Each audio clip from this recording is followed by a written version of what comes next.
My name is Ian Utilli, and I've been coming to the Philippines for about 16 years.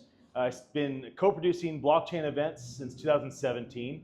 Started doing the future of blockchain inside Twitter's headquarters when I was the entrepreneur in residence at the Innovation Hub there. I've co-founded 8 companies, and several of those have been in the blockchain space. And I am very optimistic about this industry and the positive impact it's making on humanity.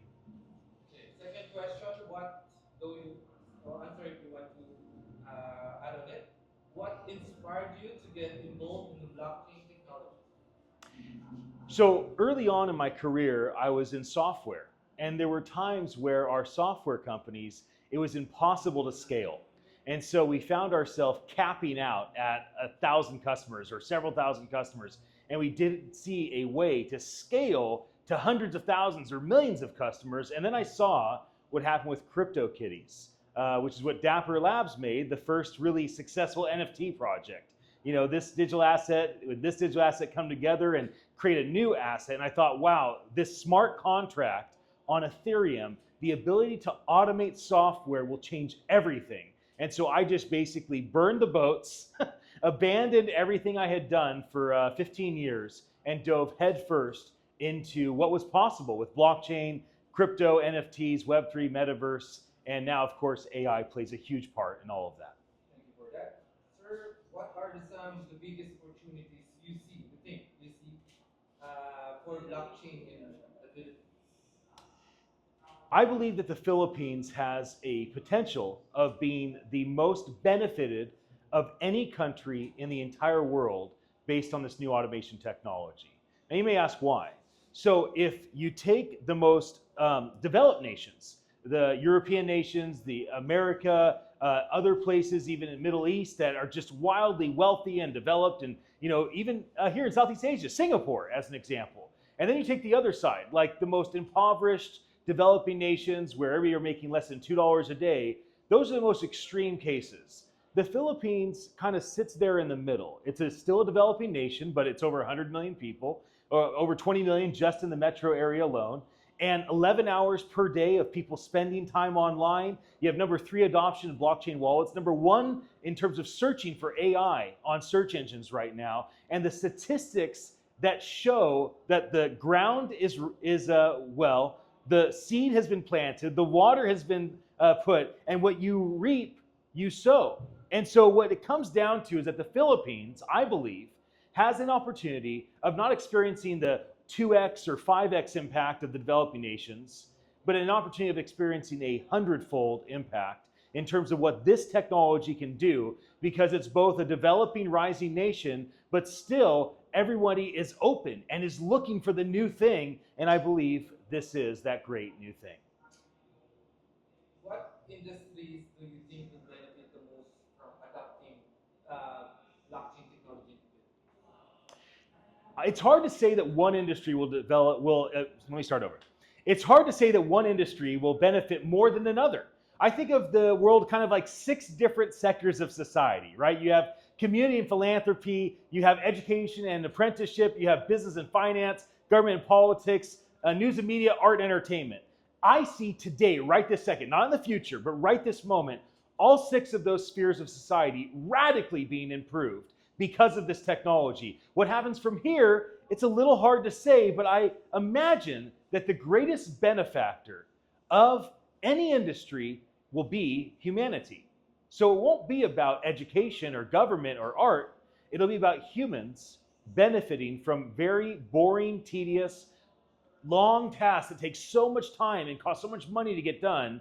And this technology allowing those things to be done instantaneously, humans will be the greatest benefactor. The industry is less important than the end result, which is that humanity is benefited by what is happening with this tech. Thank you so much, sir. How do you envision blockchain transforming traditional business models to this new innovation? So blockchain in terms of transformation for business models is really not there yet. Right now we see the impact of blockchain and all this different, distributed ledger technology upon different businesses and government and private sector, public sector, education, but you don't see full transformation yet. So I think the transformation will actually happen slowly over time. I don't imagine like in 1 week or 1 month, it's like, whoa, what happened? Everything changed. I think it's going to be a slow transformation, like a castle being built. And so you have to have some patience with the transformative impact on humanity and on both the private and public sector, in terms of not expecting some overnight thing to happen, but for things to happen at a reasonable pace for all these organizations to keep up with this radical new way of doing things. For the last question, sir, what advice would you give to young entrepreneur or traditional entrepreneur interested in entering the blockchain industry? Well, I've been an entrepreneur in residence in 4 different places, 2 nonprofits and 2 universities. I've co-founded 8 companies, and I get to guest lecture at 5 different universities, so I have a lot of experience around entrepreneurship. Oftentimes my friends will come to me and say, hey, what would you say to our kid? Like, here's my son or daughter. Tell them I say they should be an entrepreneur. I'm like, don't do it. Don't be an entrepreneur. It's a death march to a life camp. You just don't make it to the life camp very often. So my first response when people say, talk to us about entrepreneurship, is I say, don't be an entrepreneur. Go find an entrepreneur that's doing something that inspires you and join that person or that team. Because entrepreneurship is one of the most painful, tedious, traumatic, and just downright difficult human experiences. Even the most successful entrepreneur in the world today, arguably Jensen from NVIDIA, he regrets starting NVIDIA, even though it's the most valuable company in the world, because it's so unfathomably difficult.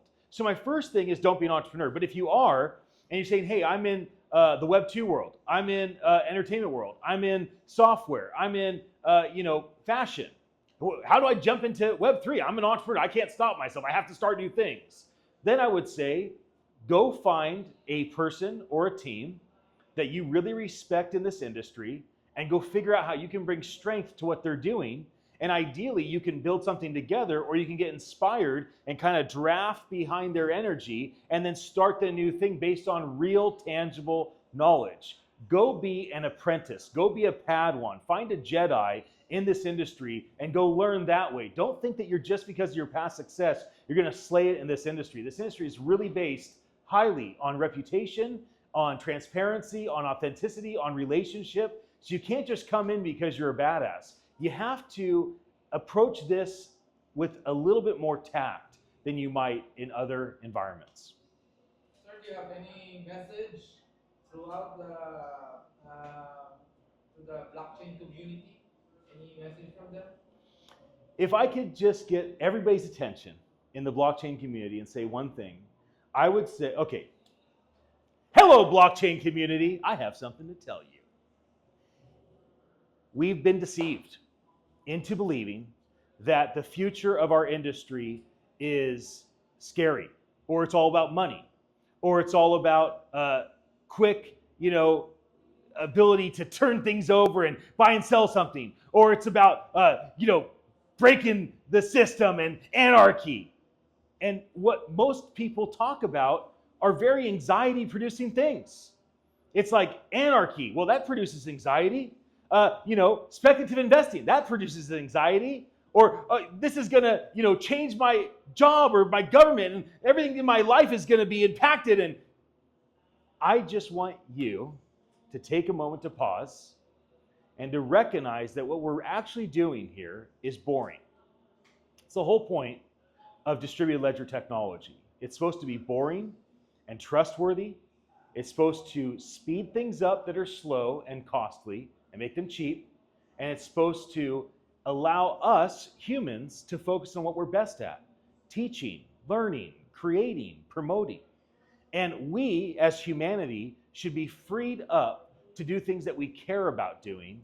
And we should not be so anxious about the next flip or the next token or the next crypto or the next metaverse or this opportunity. And nor should we be so scared about, well, this blockchain's gotten so big and, what if they do nefarious things? Like, take a breath.